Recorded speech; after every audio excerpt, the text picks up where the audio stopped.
जिज्ञासु मित्रों, बहुत बहुत अभिनंदन है आपका दिव्य सृजन स्पिरिचुअल में। प्रत्येक दिवस की भांति आज भी रात्रि 9 बजे लाइव चर्चा, लाइव व्याख्यान यह लेकर हम उपस्थित हैं और आप सभी से बढ़ते हुए क्रम में तैत्तिरीय उपनिषद पर चर्चा चल रही है, जैसा कि आपको विदित है। उसी के बढ़ते हुए क्रम में ब्रह्मानंद वल्ली द्वितीय वल्ली तैत्तिरीय उपनिषद के अष्टम अनुवाक पर हम चर्चा करेंगे। यद्यपि अष्टम अनुवाक का जो विषय है वह ब्रह्मानंद का विषय है, आनंद का विषय है, परमानंद के रहस्य को इसमें समझाया गया है कि परमानंद या आध्यात्मिक आनंद क्या होता है, कैसा होता है।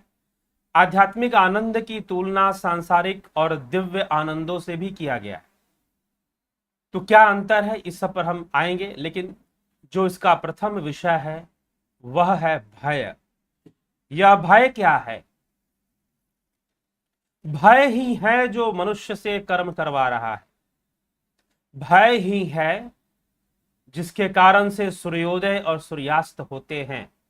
भय ही है जिससे कि ये हवाएं चल रही हैं। भय ही है जिससे यह प्रकृति निरंतर ही क्रिया में और प्रतिक्रिया में लगी हुई है।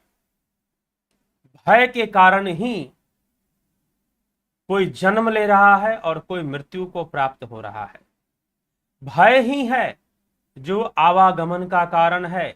पुनरपि जननम पुनरपि मरणम पुनरपि जननी जठरे शयनम। भय कई प्रकार के भय हैं। किसी को अपनों का खो जाने का भय है,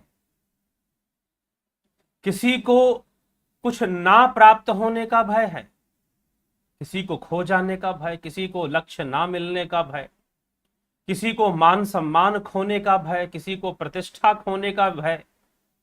अनेकों भयों से जीव ग्रस्त है, मनुष्य ग्रस्त है। परंतु निर्भय पद को कौन प्राप्त करता है? कल भी हमने सुना कि जो परमात्मा से वियोग रखते हैं, उस ब्रह्म से वियोग रखते हैं, अर्थात योग के मार्ग पर नहीं चलते, भले ही वो यह मानते हो कि हां ब्रह्म है, भले ही वह यह मानते हो कि हां ईश्वर है, लेकिन फिर भी उनकी जो वृत्ति है वह वियोग की वृत्ति है, योग वृत्ति नहीं हुई। योग वृत्ति का विकास उन्होंने अपने जीवन में नहीं किया, योग संस्कारों का विकास नहीं किया। अभी भी भोग वृत्ति ही हावी है। अब चाहे वह कोई विद्वान हो, शास्त्रज्ञ हो, या वह ब्रह्म को मानने वाला हो, ईश्वर को मानने वाला हो, अगर योग वृत्ति में नहीं है तो उसे उसकी प्राप्ति नहीं होने वाली। वह भयभीत रहेगा और पुनरपि जननम पुनरपि मरणम यह उसके लिए लगा रहेगा।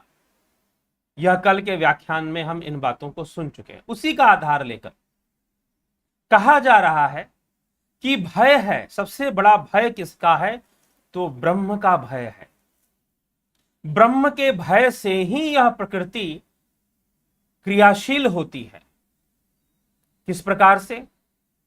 प्रकृति सक्रिय है, लेकिन सक्रिय ब्रह्म के भय के कारण है। किस प्रकार से, क्या कहा जा रहा है?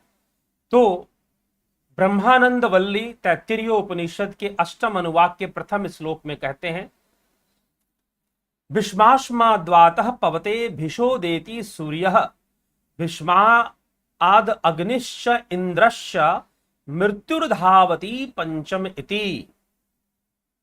कि ब्रह्म के भय से, इसी के भय से पवन चलता है, इसी के भय से सूर्य उदय होता है, इसी के भय से अग्नि और इंद्र और पांचवा मृत्यु अपना अपना कार्य करने में प्रवृत्त हो रहे हैं। इसी के भय से उम्र भी बढ़ जाती है, जन्म और मृत्यु की घटनाएं भी घट जाती हैं, पवन भी चलता है, सूर्य भी उदय होता है, इंद्र आदि देवता अपना सारा कार्यभार वो संभालते हैं, उस ब्रह्म के भय से संभालते हैं। ब्रह्म का भय ही उनका प्रेरक है। पंखा घूम रहा है, क्यों घूम रहा है? बिजली का भय है उसे। अगर नहीं घूमेगा तो बिजली के अंदर इतनी ताकत कि उसे जलाकर भस्म कर दे। कुछ इस प्रकार हम कह सकते हैं। तो वो ब्रह्म, वह तो सर्वव्यापी तत्व है, उसके भय से ही यह संपूर्ण प्रकृति कार्यरत है। पंचभूत अपना कार्य कर रहे हैं, हिरण्य गर्भ के अंदर होने वाली सारी सृष्टि हो रही है और फिर प्रलय हो रहा है। यह सृष्टि और प्रलय भी निरंतर ही चले जा रहा है। सब कुछ उसके भय से है, उसके भय के वश में है। इसलिए भय, जब हम बात करते हैं आहार निद्रा भय मैथुन, तो ज्यादातर लोग मैथुन के बारे में बात कर लेते हैं, आहार निद्रा की भी बात कर लेते हैं, लेकिन भय को लेकर बड़े संशयग्रस्त रहते हैं। तो इन सब में जो बहुत जड़ प्रवृत्ति है जीव की, वह भय है। भय के वशीभूत ही वह शरीर धारण कर रहा है, भय के वशीभूत ही मृत्यु को प्राप्त होकर दोबारा शरीर धारण कर रहा है। पुनरपि जननम पुनरपि मरणम पुनरपि जननी जठरे शयनम। तो यह सब भय के कारण है, और यह भय किसका है? ब्रह्म का भय है। ब्रह्म का भय है, जो ब्रह्म के साथ योग मार्ग में, ब्रह्म ज्ञान के मार्ग में, स्वरूप की उपलब्धि करने के मार्ग में, महर्षि पतंजलि ने जो कहा है, जो योग मार्गी है, जिसकी वृत्ति योग की बनती जा रही है, वह इस भय से मुक्त हो रहा है। जन्म मृत्यु के भय से वो सम की अवस्था में जा रहा है। सुख दुखे समय कृत्वा लाभा लाभो जया जयो। उसको अनेकों सुख अनेकों दुख का भय नहीं, मान हानि का भय नहीं, जय पराजय का भय नहीं, वह अपने सम की अवस्था में जा रहा है। उसे इन सब बातों की चिंता नहीं। कुछ लोग उसे भक्त मान लेंगे, या कोई संस्था उसको मुकुट पहना देगी कि भाई ये भक्त है, वो इन सब बातों का लालची भी नहीं। तो वो उन सब में सम की अवस्था में चले जा रहा है, योग की अवस्था में चले जा रहा है, तो उसका भय नष्ट होता है, वह निर्भय पद की प्राप्ति भी कर लेता है। परंतु जो योग मार्गी नहीं, जो वियोग की अवस्था, क्योंकि पिछले व्याख्यान में हमने वियोग के बारे में सुना, ब्रह्म की प्राप्ति किसे होती है, यह व्याख्यान आप पहले ही सुन चुके, कल ही हमने इसको किया था। तो जो वियोग की अवस्था में नहीं है, योग की अवस्था में है, उन्हीं को ब्रह्म की प्राप्ति होती है और वह निर्भय पद को प्राप्त करते हैं। अन्यथा जितने भी हैं, यह पंचभूत, यह कर्म इंद्रियां, यह ज्ञान इंद्रियां, यह पंच तन मात्राएं, यह मन, यह बुद्धि, यह अहंकार, सब उस ब्रह्म के भय से भयभीत होकर अथवा उसके भय से प्रेरित होकर क्रियाशील बने हुए हैं, क्रियाशील बने हुए हैं, कर्म किए जा रहे हैं, किए जा रहे हैं। एक क्षण के लिए भी प्रकृति रुकती नहीं है। श्री कृष्ण भगवान श्रीमद् भगवद गीता में कहते हैं, क्या कहते हैं कि ना तो क्षणमपि जातु तिष्ठत्य कर्म कृत, कि क्षण मात्र के लिए भी तू कर्म का त्याग नहीं कर सकता, क्षण मात्र के लिए भी कर्म का त्याग नहीं कर सकता, क्षण मात्र के लिए भी तेरे द्वारा कर्म को त्यागना मुश्किल। श्वास लेते श्वास छोड़ते, आंखों को मीचते आंखों को खोलते, तू कर्म के बंधन में बंधे जा रहा है, कर्म होए जा रहा है, कर्म रुकने वाला नहीं। कर्म तो वो गाड़ी है जिस गाड़ी में बैठ के अब गाड़ी चलेगी, आप चलो चाहे मत चलो, आप मानते रहो कि आप तो बैठे हुए हो, लेकिन गाड़ी तो चल रही है, प्रकृति चल रही है, और प्रकृति के बंधन में होने के कारण आप भी चल रहे हैं, परवश होने के कारण। तो कर्मों को रोकना आपके वश का नहीं। उसके भय से, उस ब्रह्म के भय से निरंतर पृथ्वी भाग रही है, उसी का भय है, अंततः उसी की प्रेरणा है जिससे सब कुछ चल रहा है। अब आप सोचो कि 30 किलोमीटर प्रति सेकंड, एक सेकंड में 30 किलोमीटर की दूरी यह पृथ्वी तय कर लेती है, इस गति से वो घूमती है। तो कौन कौन उसको प्रेरित कर रहा? हाँ, फिजिक्स के अनुसार कई सारी फोर्सेस हैं, लेकिन उन फोर्सेस के पीछे भी कौन है?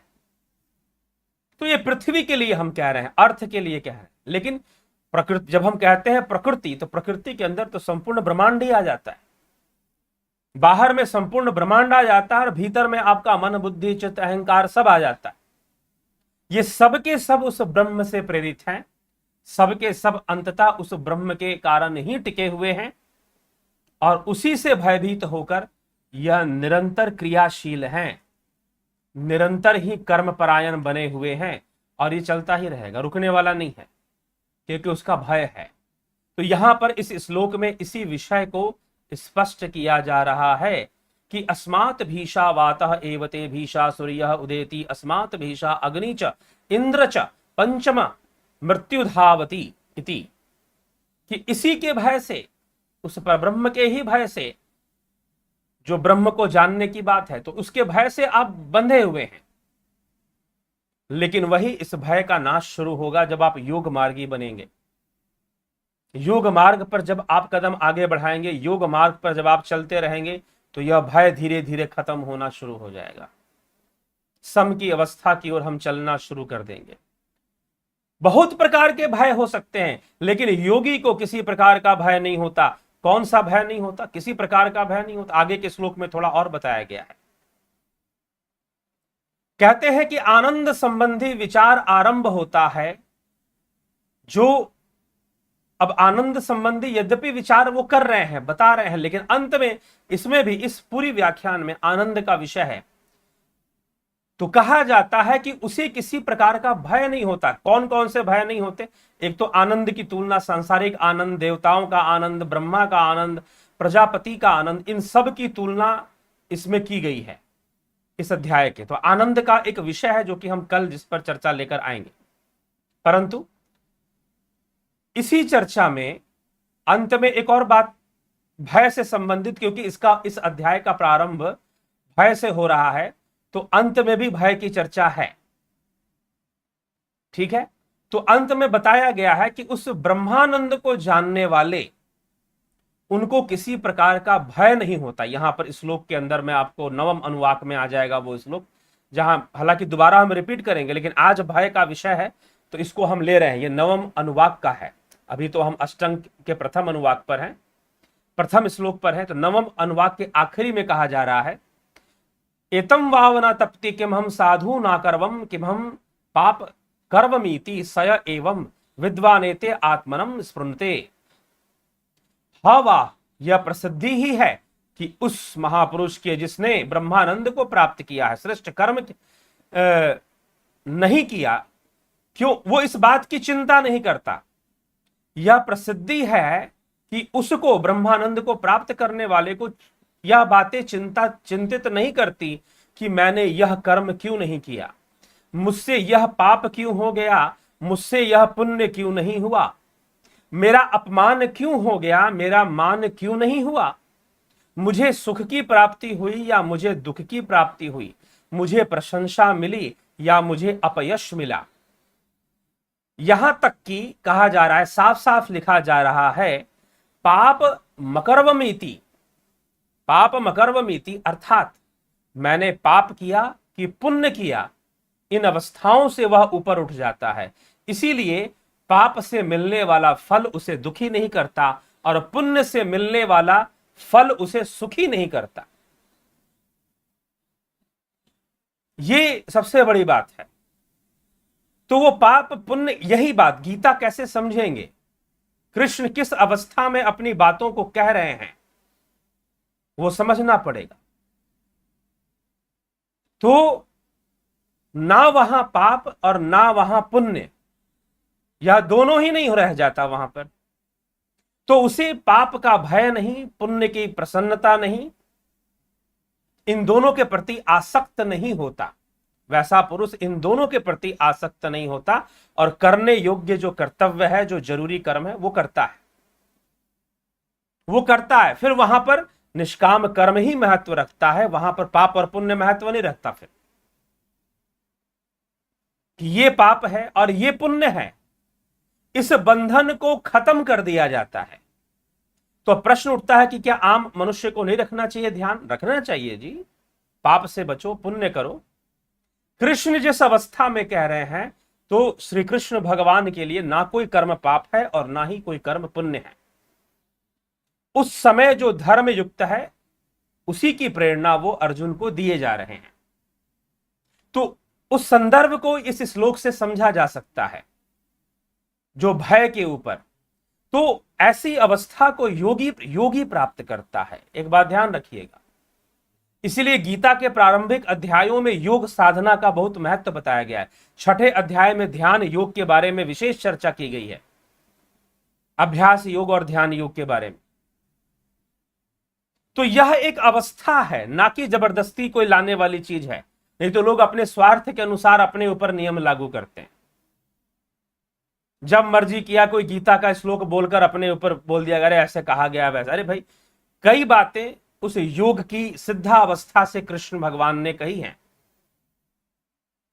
ठीक है, तो उसको वैसे ही। तो इसीलिए यहां पर जो निर्भय पद को प्राप्त करने वाले हैं उनके लिए कहा जा रहा है कि वो पाप पुण्य की चिंता नहीं करते, ना ही उनको चिंतित होने की कोई आवश्यकता है, क्योंकि वो ब्रह्मानंद को प्राप्त कर चुके हैं, वो निर्भय पद को प्राप्त कर चुके हैं।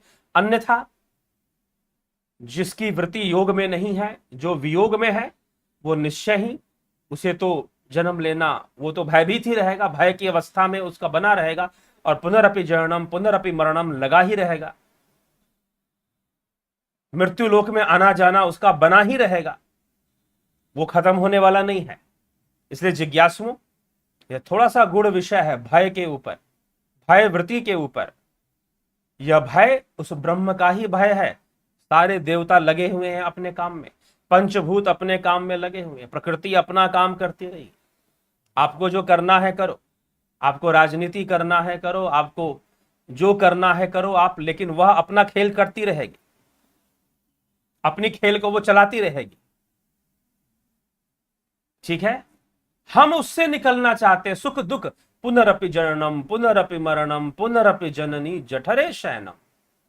बार बार जन्म लेना, बार बार मृत्यु को प्राप्त होना, बार बार जठर अग्नि में 9 महीने रहना, जन्म बारंबार पाया, मरण दुख हर बार झेला, पुनर्जननी जठर में या सुख दुखों का खेल खेला। पार करना हे अगम संसार सागर, विश्व भारी पाही प्रभु, अवलंब तुम्ही अब मुरारी। तो बार बार जन्म लेना, बार बार मृत्यु को प्राप्त होना, जठराग्नि, तो यह इसका भय बना हुआ, और बार बार ये दुख बना रहेगा जब तक योग वृत्ति का विकास नहीं करोगे, वियोग की अवस्था में रहोगे, लगा रहेगा। ठीक है, जितना समय बीत गया, आगे प्रयास करें कि अपनी योग वृत्ति को विकसित करें, तभी जाकर आप इसका लाभ उठा पाएंगे। योग वृत्ति को विकसित कर कर ही निर्भय पद को प्राप्त कर पाएंगे। तो वियोग की अवस्था में मत रहिए, योग की अवस्था में आ जाइए, योग की अवस्था में रहिए। यही उपदेश यहां देने का प्रयास किया। अन्यथा यह संपूर्ण प्रकृति भय के वशीभूत है, ब्रह्म के भय के कारण काम कर रही है, उसी का भय है जिससे सूर्य उदय हो रहा है, अस्त हो रहा है, सूर्य प्रकाश दे रहा है, रोशनी दे रहा है, चंद्रमा अपना कार्य कर रहा है, पवन वायु अपना तत्व, सारे पंचभूत अपने काम कर रहे हैं, इंद्रियां अपना काम कर रही हैं, बरत रही हैं, सब इस सृष्टि कार्य में लगी हुई हैं, ठीक है। तो ये हमें थोड़ा समझ लेना चाहिए। इस भय से मुक्त होने के लिए स्वयं के अंदर इन सभी संसार में जो कर्म है प्रकृति के, वह तो रहेंगे, लेकिन निष्काम भाव से वो होंगे फिर योगी के द्वारा, और वो अपने योग वृत्ति का विकास कर लेगा। जब योग वृत्ति का पूर्ण विकास हो जाता है तो बाकी जो वृत्तियां हैं, आहार निद्रा भय मैथुन, इन वृत्तियों का नाश भी शुरू हो जाता है, ये नष्ट भी होने लग जाती है। फिर जब योग वृत्ति अच्छे से विकसित हो जाएगी तो ये वृत्तियां नष्ट भी हो जाएंगी। फिर तो विकसित करने की आवश्यकता है, योग करने की आवश्यकता, ठीक है। तो जरूर प्रयास करें, कोशिश करें और इसका पूरा पूरा लाभ उठाएं। बहुत बहुत आभार आप सभी का इस चैनल से जुड़ने के लिए। मित्रों, आज ये रिकॉर्डेड वीडियो है, देखिए किसी कारणवश व्यस्तता आने वाली थी, इसीलिए मैंने इसको रिकॉर्ड कर दिया ताकि कोई व्यवधान ना आए। तो इसीलिए कुछ ऐसा कार्य जरूरी आ पड़ा कि लाइव 9 बजे नहीं आ पाए, और ये रिकॉर्डेड वीडियो आपको हम आज दे रहे हैं। तो बहुत महत्वपूर्ण विषय भी है, आप इसे पूरा सुन लें और इसका लाभ उठाएं। और कल का विषय, आनंद का विषय, ब्रह्मानंद क्या चीज है, उस पर, उसके रहस्य पर चर्चा होगी, जो कि तैत्तिरीय उपनिषद में ही बताया गया है। ध्यान योग की क्लासेस शुरू होंगी और भी कुछ कोर्सेस क्लासेस आएंगी, स्वास्थ्य से संबंधित, हेल्थ से संबंधित लाई जाएंगी। और ध्यान योग की जो कोर्सेस हैं वो 20 तारीख से शुरू होंगी। उसका रजिस्ट्रेशन, उसकी ज्वाइनिंग जल्द ही शुरू हो जाएगी, परसों से शुरू होगी, संभवतः परसों से जरूर शुरू हो जाएंगी। आप संपर्क करें, उसको ज्वाइन करें जो लोग करना चाहते हैं। ठीक है, तो 20 तारीख से नया कोर्स फिर शुरू होगा। तो अभी आज के इस विचार को, विचार प्रवाह को, आज के इस सभा को यहां विराम देंगे, विश्राम देंगे। इस विश्राम के बाद फिर कल 9 बजे हम श्रृंखला आगे बढ़ाएंगे तैत्तिरीय उपनिषद की, और आगे के श्लोकों पर चर्चा करेंगे, जिसका विषय ब्रह्मानंद का विषय होगा। बहुत बहुत आभार आप सभी का जुड़ने के लिए और बने रहने के लिए। इस चैनल का कंटेंट, इस चैनल के विषय वस्तु और चर्चाएं आपको उचित लगे, श्रेष्ठ लगे, तो निश्चय ही आप इसको शेयर भी कर दिया करें, ताकि और अधिक समाज के लोग लाभान्वित हो सके। बहुत बहुत आभार आप सभी का।